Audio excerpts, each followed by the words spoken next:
ओम नमो भगवते वासुदेवाय। ओम नमो भगवते वासुदेवाय। ओम नमो भगवते वासुदेवाय। ओम अज्ञानतिमिरान्धस्य ज्ञानाञ्जनशलाकया चक्षुरुन्मीलितं येन तस्मै श्रीगुरुवे नमः। नमः ॐ विष्णुपादाय कृष्णपृष्ठाय भूतले श्रीमते भक्तिवेदान्त स्वामिन् इति नामिने। नमस्ते सारस्वते देवे गौरवाणी प्रचारिणे निर्विशेष शून्यवादी पाश्चात्य देश तारिणे।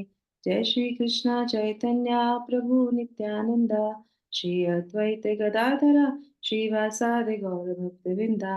हरे कृष्णा कृष्णा कृष्णा हरे हरे, हरे रामा राम राम हरे हरे।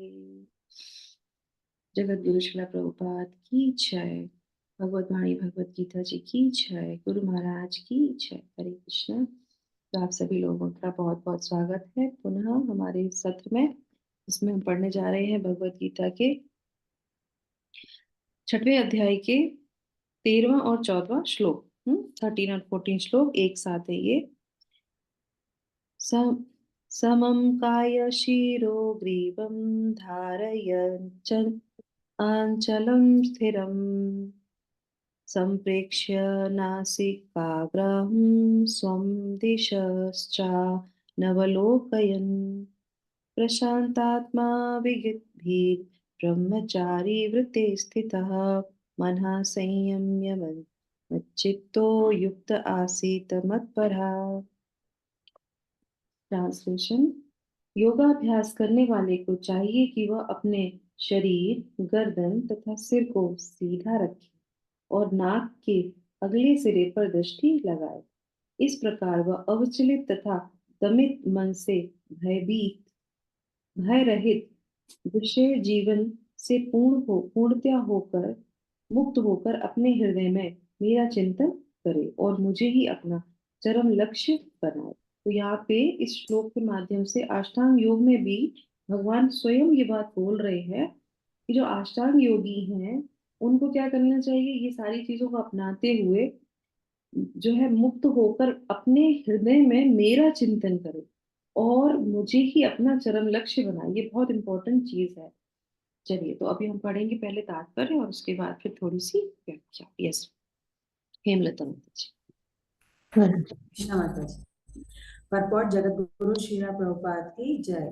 The goal of life is to know Krishna, who is situated within the heart of every living being as Paramatma, the four-handed Vishnu form. The yoga process is practiced in order to discover and see this localized form of Vishnu, not for any other purpose. The localized Vishnu Murti is the plenary representation of Krishna dwelling within one's heart. One who has no program to realize this Vishnu Murti is uselessly engaged in mock yoga practice and is certainly wasting his time. Krishna is the ultimate goal of the life, and the Vishnu Murti situated in one's heart is the object of yoga practice. To realize this Vishnu Murti within the heart, one has to observe complete abstinence from sex life.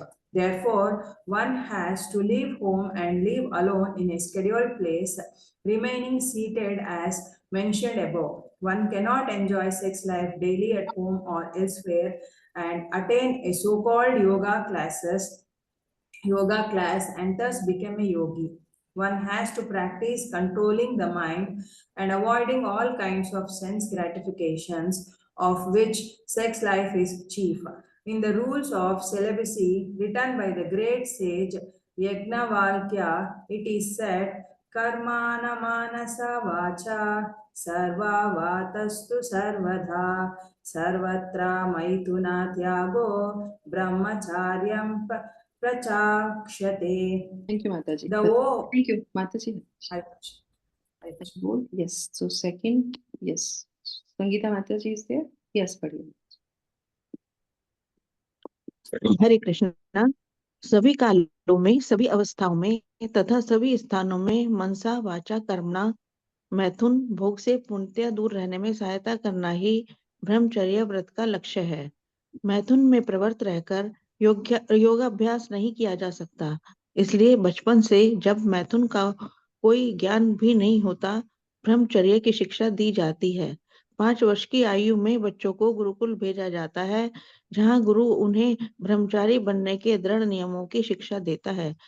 ऐसे अभ्यास के बिना किसी भी योग में उन्नति नहीं की जा सकती, चाहे वह ध्यान हो या कि ज्ञान या भक्ति। किंतु जो व्यक्ति विवाहित जीवन के विधि विधानों का पालन करता है और अपनी ही पत्नी से मैथुन संबंध रखता है, वह भी ब्रह्मचारी कहलाता है। ऐसे संयमशील गृहस्थ ब्रह्मचारी को भक्ति संप्रदाय में स्वीकार किया जा सकता है, किंतु ज्ञान तथा ध्यान संप्रदाय वाले ऐसे गृहस्थ ब्रह्मचारी को भी प्रवेश नहीं देते। उनके लिए पूर्ण ब्रह्मचर्य होना पूर्ण ब्रह्मचर्य अनिवार्य है। भक्ति संप्रदाय में गृहस्थ ब्रह्मचारी को संयमित मैथुन की अनुमति रहती है, क्योंकि भक्ति संप्रदाय इतना शक्तिशाली है कि भगवान की सेवा में लगे रहने से वह स्वतः ही मैथुन का आकर्षण त्याग देता है। भगवद गीता में 2.59 में कहा गया है, विषया विनिर्वर्तन्ते निराहारस्य देहिनः रसवर्जम रसो अप्यस्य परम दृष्ट्वा निवर्तते। हरे कृष्णा। हरे कृष्ण। यस। जहाँ अन्यों को विषय भोग से दूर रहने के लिए बाध्य किया जाता है, वहीं भगवत भक्त भगवत रसास्वादन के कारण इंद्रिय तृप्ति से स्वतः विरक्त हो जाता है। भक्त को छोड़कर अन्य किसी को इस अनुपम रस का ज्ञान नहीं होता। विगत भी पूर्ण कृष्ण भावना भावित हुए बिना मनुष्य निर्भय नहीं हो सकता। बद्ध जीव अपनी विकृत स्मृति अथवा कृष्ण के साथ अपने शाश्वत संबंध की विस्मृति के कारण भयभीत रहता है। भागवत 11.2.37 कथन है, भयम द्वितीयाभिनिवेशतः स्यात् ईशात पेतस्य विपर्ययो स्मृतिः। कृष्ण भावना भावित व्यक्ति ही योग का पूर्ण अभ्यास कर सकता है, और चूंकि योगाभ्यास का चरम लक्ष्य अंतःकरण में भगवान का दर्शन पाना है, अतः कृष्ण भावना भावित व्यक्ति पहले ही समस्त योगियों में श्रेष्ठ होता है। यहाँ पर वर्णित योग विधि के नियम तथा कथित लोकप्रिय योग समितियों से भिन्न है। हरे कृष्ण। थैंक यू माता जी। Hare Krishna. Thank you so much Sangeeta माता जी, प्रेमलता माता जी और अनीता माता जी। तो अभी हम लोग जो है बहुत अच्छे से श्रील प्रभुपाद जो है इसमें समझाते हैं कि कैसे जो है योगी के लिए कुछ चीजें बहुत ही अनिवार्य हैं, जो कि भक्ति योग में उतनी अनिवार्य नहीं भी है। तो सबसे पहले यहाँ पे जो है तात्पर्य में श्रील प्रभुपाद क्या लिखते हैं, वो कहते हैं हृदय में जो चतुर्भुज परमात्मा है उस उन पे जो है कंसंट्रेट करना चाहिए। अभी आप इसको प्रैक्टिकली आप देखेंगे, जब आप किसी योगालय में जाते हैं, किसी अष्टांग योगी में जैसे प्रैक्टिस लोग आजकल करते हैं, तो जब मेडिटेशन की बात आती है, मेडिटेशन भी कराया जाता है ना, ध्यान कराया जाता है, तो कहते हैं कि अंगों से शुरू होके फिर जो है आप अपने ऊपर ही कंसंट्रेट करो। बहुत ही कम रेयर, मैंने खुद अपने पर्सनल अनुभव से बता रही हूँ, या आपको भी अनुभव होगा, बहुत कम ही ऐसे योगा जो शिक्षक होते हैं वो ये कहते हैं कि जो हृदय में जो परमात्मा है उस पर ध्यान करो। कभी नहीं कहते वो परमात्मा पे ध्यान करो। और परमात्मा कौन है? भगवान कृष्ण ही है, जो चतुर्भुज उसमें है। तो कभी नहीं कहते भगवान स्वयं। तो ये यहाँ पे क्या होता है, खंडन हो जाता है बात का, है कि नहीं? हमने यहीं से ये ज्ञान लिया है, भगवत गीता से ही अष्टांग योग लिया है। और अष्टांग योग में भगवान स्वयं कहते हैं कि मेरे ऊपर ध्यान करो। भगवान की अगर भगवान के फॉर्म पे नहीं करते कोई बात नहीं, तो परमात्मा फॉर्म पे करो। परमात्मा फॉर्म कौन से? चतुर्भुज रूप में। हमारे हृदय में जो भगवान स्थित हैं, वो चतुर्भुज के रूप में हमारे भगवान स्थित रहते हैं। एक बार शिला प्रभुपाद की जो है डिसाइपल थी माता जी, तो वो बहुत अच्छी पेंटिंग बनाती थी। जो अभी भी आप उनकी पुस्तकें जितनी भी हैं, श्रीमद् भागवत है, भगवत गीता है, या और जितनी भी हैं, तो जितने भी चित्र हैं, वो जो माता उन जो है प्रभुपाद की जो है डिसाइपल माता जी ने ही बनाए हैं। तो क्योंकि वो विदेशी थी, तो जब वो प्रभुपाद से मिली तो वो प्रभुपाद उनको बताते थे कि कृष्ण ऐसे लगते हैं, राधा रानी ऐसी लगती हैं, वो सारी चीजें वर्णन करते थे, वो चित्र बनाती थी। तो जब ये वर्णन आता है परमात्मा का, तो वो भगवान प्रभुपाद से पूछते हैं कि ये जो परमात्मा है ये कैसे दिखते हैं? तो वो बताते हैं कि चतुर्भुज, के 4 हाथ हैं। तो अरे अच्छा, तो ये परमात्मा बैठे हैं कि खड़े हैं? आप लोगों को पता है ये परमात्मा खड़े रहते हैं कि बैठे रहते हैं? लेटे हुए हैं। 3 तरीके से भगवान रहते हैं, बैठे होते हैं, लेटे होते हैं और खड़े रहते हैं। तो हमारे हृदय में जो परमात्मा है, जिनको पता है वो मत बोलिएगा, जिनको नहीं पता है वो बताइएगा, सोच के विचार करके, मंथन करके कि ये जो भगवान है वो कैसे होंगे, खड़े होंगे, बैठे होंगे, खड़े होंगे माता जी, हैं, खड़े होंगे। खड़े होंगे, और कोई? बैठे होंगे, बैठे होंगे, ये माता जी बैठे होंगे, और कोई? हम्म, बैठे होंगे। बैठे होंगे। बहुत अच्छा माता जी, आप लोगों ने बताया, बैठे हैं, खड़े हैं। तो हमारे शास्त्र क्या कहते हैं कि भगवान विश्राम कहाँ करते हैं? भक्त के हृदय में। तो हम सब लोग के हृदय में तो भगवान क्या रहते हैं? खड़े रहते हैं। और जो शुद्ध भक्त होते हैं वहां भगवान क्या करते हैं? वहां जाके भगवान विश्राम करते हैं। तो कहने का मतलब क्या है? अगर फॉर्म में अगर देखें तो भगवान खड़े ही होते हैं। जो चतुर्भुज फॉर्म है वो भगवान की खड़े की ही है। और साइज कितना है? अंगूठे के बराबर। जिसका जितना अंगूठा उतने बड़े भगवान। आप समझ सकते हैं कि सबके अपने भगवान परमात्मा के रूप में हमारे हृदय में रहते हैं। फिर भी हमें क्या रहता है? भय रहता है। तो इसके आगे फिर भगवान क्या बताते हैं यहाँ पे? उसके बाद वो कहते हैं अष्टांग योगी जो है उसको क्या करना चाहिए। तो सबसे पहले जो है, तो वो माता जी को, हाँ, तो वो कथा पूरी कर लेते हैं। तो माता जी को बोलते हैं कि भगवान हमारे जो है खड़े रहते हैं। पर शास्त्रों में क्या वर्णन आता है? जो शुद्ध भक्त होते हैं भगवान के, भगवान कहते हैं मैं वहां जाके विश्राम करता हूँ। तो भगवान जब नींद अगर लेनी होती है तो किसी अच्छे शुद्ध भक्त के हृदय में जाके वो आराम भी करते हैं। तो इस तरीके से यहाँ पे वो बोल रहे हैं, पहला, समम काय शिरो ग्रीवम धार्यम अचलम स्थिरा। योगी को शरीर, अपना शरीर स्थिर करके, गर्दन सीधी करके, और इस तरीके से उसको जो है तीनों को एक ही लाइन में रख के उस पे फिर जो है अपना मेडिटेशन शुरू करना चाहिए। जो हमारा रीढ़ की हड्डी है, मेरुदंड है, उसको सीधा रखना चाहिए।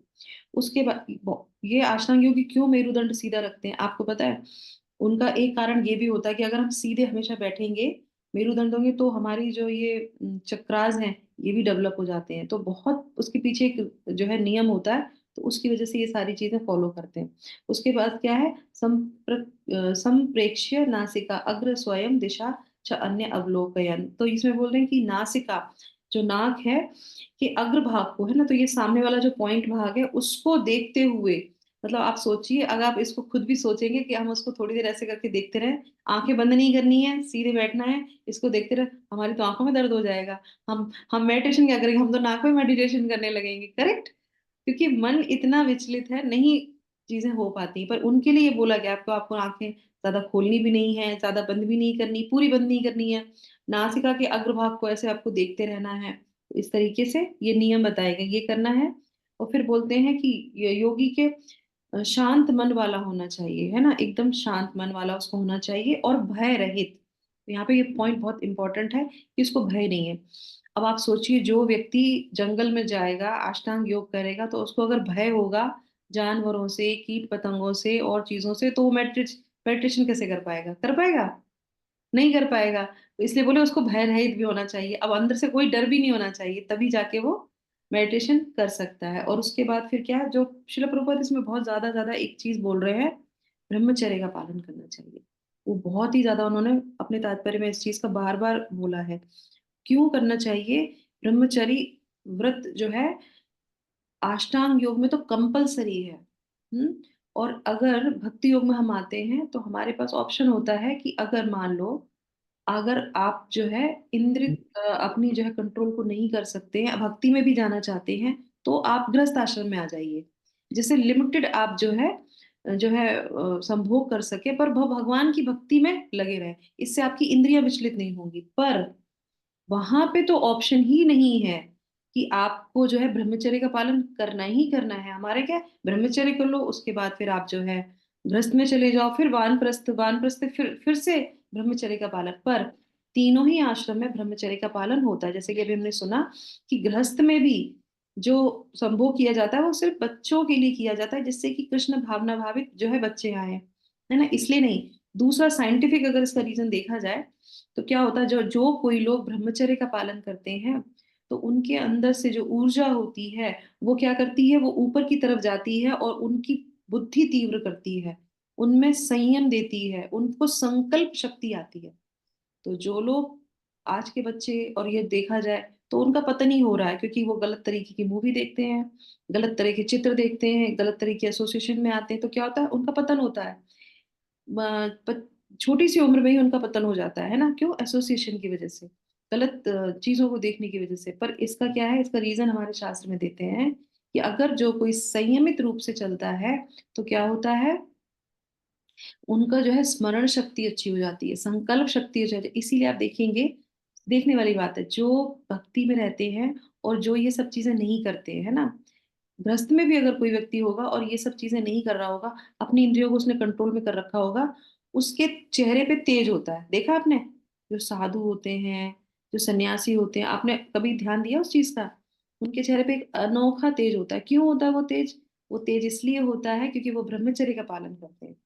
तो जिसके चेहरे पे तेज नहीं होता, तो समझ लीजिए कि वो लस्टी व्यक्ति है। और आप ऊपर से कितनी भी क्रीम पोत लें, कितने भी ब्यूटी पार्लर में चले जाएं, कितना भी फेशियल करा लें, या कुछ भी, जेंट्स भी कराते हैं, और कराते किस लिए? लस्टी डिजायर के लिए वो फेशियल कराते हैं।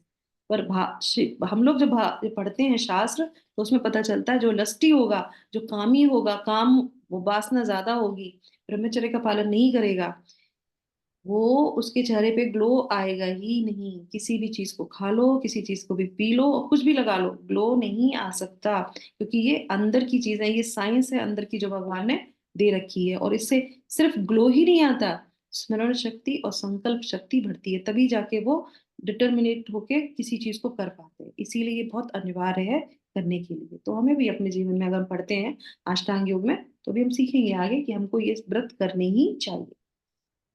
उसके बाद आ जाते हैं मना संयम मत चित्तो, मन को वश में करके अपने चित्त को श्री कृष्ण यानी कि भगवान कृष्ण में लगाना चाहिए, है ना। और फिर युक्त आसीत मत परा, मत परा मतलब भगवान में ही लगाना चाहिए। तो ये भगवान ने बोल दिया कि अष्टांग वाले योगी को ऐसा ही करना चाहिए। अब भक्ति योगी के लिए कैसे आ सकते हैं हम, इसमें से कौन कौन से चीजें सीख सकते हैं? तो हमारे लिए सबसे अच्छा है कि जब हम जपा करते हैं तो हमको क्या है, सीधे बैठ के जपा करना चाहिए। बहुत ही मतलब रिलैक्स मूड में नहीं करना चाहिए, है ना।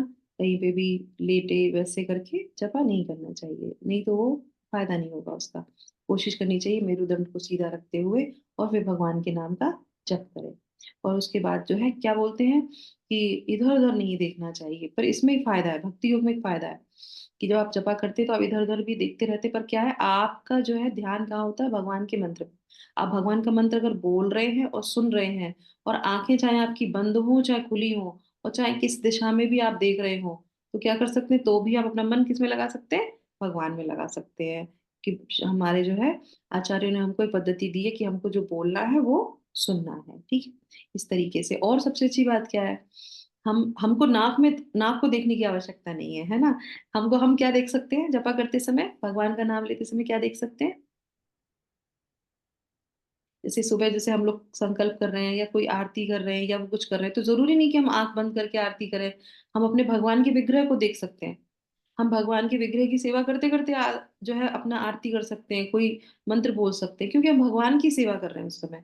तो एक साथ हम दो चीजें कर सकते हैं आराम से। हम तुलसी महारानी को देख सकते हैं, है ना, हम दीपक को देख सकते हैं। तो हमारे लिए कोई बंधन नहीं है, हम कोई भी भगवान की चीजों को देख के अपना जपा कर सकते हैं, ठीक है। तो अष्टांग योगी के लिए ये सारी चीजें हैं। उसके बाद क्या है, भय मुक्त जो है रहना चाहिए। तो ये हमारे लिए भी आता है कि हमको जब भक्ति में हम आते हैं तो हमें भय नहीं होना चाहिए। क्यों? क्योंकि जो भक्त होता है उसको अवश्य ही ये कंफर्म हो जाता है कि अवश्य रक्षिबे कृष्णा, कृष्ण हमारी रक्षा हमेशा करते हैं, क्योंकि उन्होंने भगवत गीता में बोला है। तो इसलिए भय नहीं होना चाहिए, संशय नहीं होना चाहिए। जो भगवान बोल रहे हैं भगवान करते ही करते हैं। जैसे हम लोगों ने भी श्रीमद् भागवतम का पढ़ा था, तो कितना कंफर्म करके उसमें लिखते हैं भगवान कि अगर आप हरि नाम लेते हैं तो भगवान प्रकट होंगे ही हृदय में, भगवान तो ऑलरेडी है ही।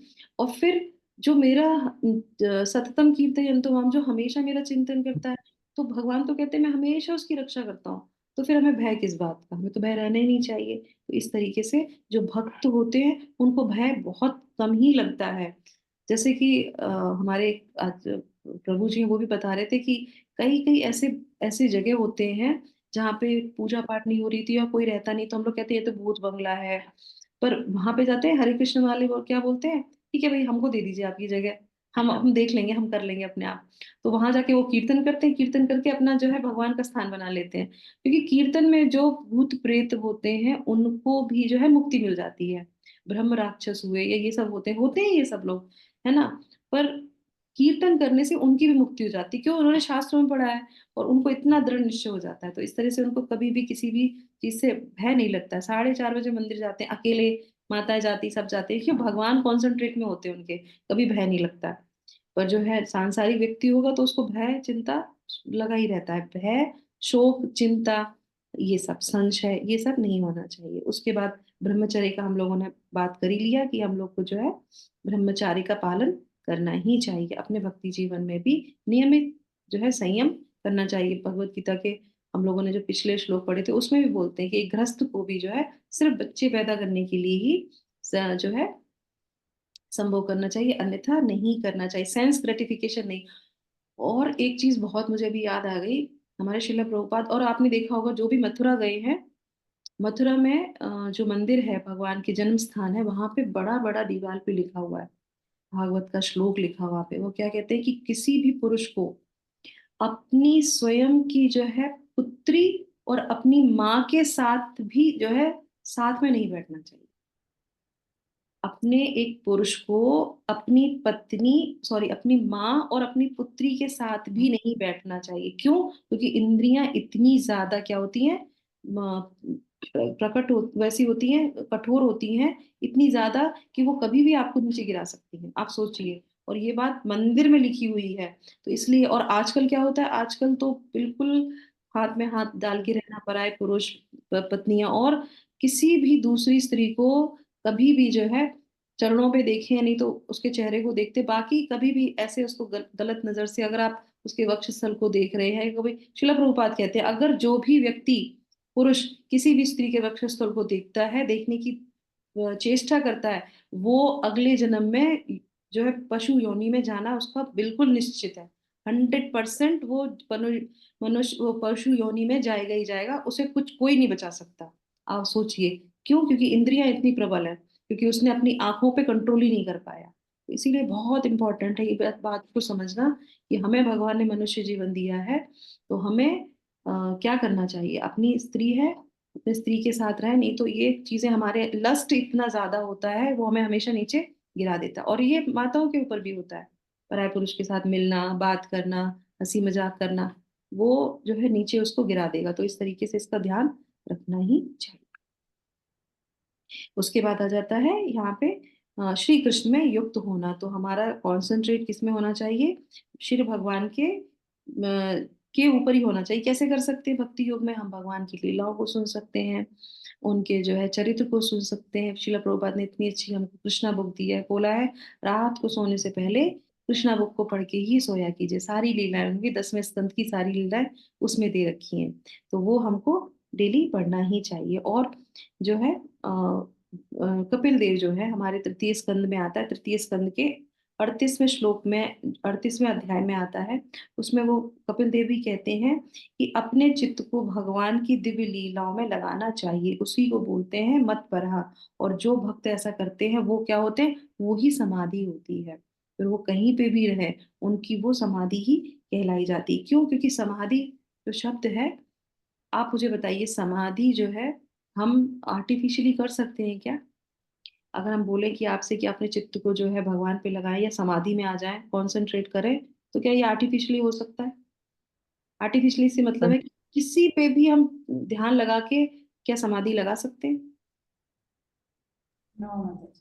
नहीं लगा सकते। निर्जीव पे, है ना, अगर वहां पे कोई भी चेतना नहीं है, कुछ ऐसी चीज पे हम चित अब थोड़ी देर पे भी अगर उस पे लगाते हैं तो हम नहीं लगा सकते। हम किसी ऐसे पे लगा सकते हैं जो जीवंत हो, जिसमें कुछ, जिससे हमें कोई जो है प्रभाव, जिससे हमें कुछ ज्ञान मिले, हम उसको देख के उस पे जो है चिंतन कर सकते हैं, उसकी लीलाओं का चिंतन कर सकते हैं, तभी हम समाधि में जा सकते हैं। नहीं तो निर्जीव चीज पे तो हम लगा ही नहीं सकते। इसीलिए किसी भी ऑब्जेक्ट पे लगा लो, अष्टांग योगी बोलते हैं लाल कलर पे लगा लो, गोले पे लगा लो, लाइट पे लगा लो, किसी पे भी लगा लो, अपना चित्त लगा लो, एक जगह लगा लो, एक चीज को देख लो, ऑब्जेक्ट को, और उस पे लगा लो। पर ऐसा नहीं होता। इसीलिए भगवान परमात्मा फॉर्म में भी अगर हम लगाएंगे तो हम अपने हृदय में लगाएंगे, है ना, क्योंकि वो वहां पे विराजमान है। तो इसीलिए, नहीं तो बहुत से अष्टांग योगी बोलते हैं अपने श्वास पे लगा लो। तो श्वास क्या है, जीवंत है, आपको पता चलता रहेगा सांस ऊपर जा रही कि नीचे जा रही है। और सबसे अच्छी चीज क्या है, भगवान पे लगाना चाहिए। तो यहाँ पे ये पूरा हो जाता है। और उसके बाद जो है लास्ट में जो है, हाँ, तो यहाँ पे क्या है, हमें अपने भगवान को चित्त में लगाना चाहिए। तो अभी ये क्या चल रहा है, ये हमारा कौन सा महीना चल रहा है? हम्म? कार्तिक मास। कार्तिक मंथ चल कार्तिक। कार्तिक मास। हाँ चल रहा है ना। तो उसके हम आगे से पहले एक चीज और आपको एक उदाहरण देती हूँ। मैं यहाँ पे मैंने लिखा हुआ है, कंफू सुना है आप लोगों ने? कंफू, कंफू सुना है किसी ने? हम्म? नहीं? अरे वो हु हा करते ना ऐसे ऐसे करके पिक्चर हाँ में हाँ हाँ, ना? वो चाइनीज चाइनीज हाँ एक्सरसाइजेस। हाँ, वो चाइनी एक्सरसाइज होती है। और एक बहुत अच्छे कंफू कराटे वाले थे ना, उनका नाम क्या था मैं भूल गई। वो बहुत ली। हाँ कुंग फू ली। हाँ ली। हाँ, तो वो एक बहुत अच्छे योद्धा थे। तो आपको पता है, ये जो हम लोग भी पढ़ा अष्टांग योग, और हमने बड़ा भक्ति योग है ना, तो उसमें बोला इसमें नहीं किया जाता। अब कंफू तो किसी अष्टांग योग में नहीं आता, पर वो एक पद्धति है, एक कला है जिसको वो सीखते हैं। और उस कला में क्या बोला जाता है कि उसमें स्त्रीय संग होना ही नहीं है। आप सोचिए, वो व्यक्ति जो एक कला को सीखना चाहता है, चाइना में जो जाते हैं या जिसको सीखना चाहते हैं, उनमें ये सबसे पहला रूल है कि हाँ, yes Bruce, yes yes karate जो सीखते हैं, हाँ, तो उसमें बोलते हैं कि आपको जो है स्त्री संग करना ही नहीं है, निषेध है, करना ही नहीं है। जब तक आप वो कला नहीं सीख लोगे, आपको वो संग करना ही नहीं है स्त्री का। क्यों? क्योंकि आपके अंदर ऊर्जा खत्म हो जाएगी, आपकी धारणा शक्ति खत्म हो जाएगी, आपकी स्मरण शक्ति खत्म हो जाएगी, आप उस कला को सीख ही नहीं सकते हैं। तो वो उनके लिए बिल्कुल निषेध है। अब आप सोचिए, एक कला को सीखने के लिए स्त्री संग मना किया है, अवैध संग नहीं करना चाहिए, स्त्री संग नहीं करना चाहिए, ब्रह्मचर्य का पालन करना चाहिए, लस्ट डिजायर नहीं होना चाहिए। अब हम यहाँ पे कहते हैं कि भगवान पे चिंतन करो, भगवान को हमें कॉन्सेंट्रेट करना है, हमें कृष्ण भावना भावित होना है, हमें भगवान के धाम जाना है। तो अगर हम ये, अगर अब ये सब चीजें होंगी तो हम जा पाएंगे भगवान के पास? भगवान तो कितने बड़े हैं, कोई छोटी मोटी चीज है, कोई छोटी मोटी कला है जो हम सीख लेंगे? नहीं ना। तो अब सोचिए, भगवान के लिए हमें कितनी चीजों का त्याग करना पड़ेगा, पर हम इस पे कभी विचार नहीं करते। हमें जो भी कुछ भगवान के लिए त्याग करना पड़े, हमें अवश्य ही त्यागना चाहिए। कोशिश करनी चाहिए कि जो भी हम त्याग कर सकते हैं, जिन चीजों पे हम कंट्रोल कर सकते हैं, हमें अवश्य ही करना चाहिए। इस जन्म में जो हो, जो भी पिछले जन्म में हमने किया वो किया। अब आगे हम जन्म में हम ये चीजों में नहीं फंसना चाहते। इसी जन्म में हमको अपना उद्धार करना है, क्योंकि हमें पता है कि हम मनुष्य योनि में है, और मनुष्य योनि से हम जा सकते हैं। इसीलिए क्या चल रहा है, ये कार्तिक मास चल रहा है। जो भी हम कार्य करेंगे वो 100 गुना होके हमें मिलेगा। तो हमें क्या करना चाहिए, हमें प्रार्थना करनी चाहिए भगवान से, और अपने चरित्र पे, अपने मन पे, अपनी इंद्रियों को देखना चाहिए ध्यान से कि हम किन चीजों पे, तभी हम लोग व्रत लेते हैं। हम लोग को सुबह नहीं उठा जाता, चलो कार्तिक में सुबह उठ जाएंगे, ये हमारा संकल्प है। चलो हम ज्यादा अच्छे से स्टडी नहीं कर पाते तो हमें कर लेना चाहिए। हमारे अंदर बहुत सारा काम है, क्रोध है, ईर्ष्या है, ये एक्चुअली में कार्तिक मंथ ना अपने ऊपर स्टडी करने का मंथ है, कि हमें अपने ऊपर देखना चाहिए कि हमारे अंदर कौन कौन सी गलत चीजें हैं, और उससे हम निकल के जाए।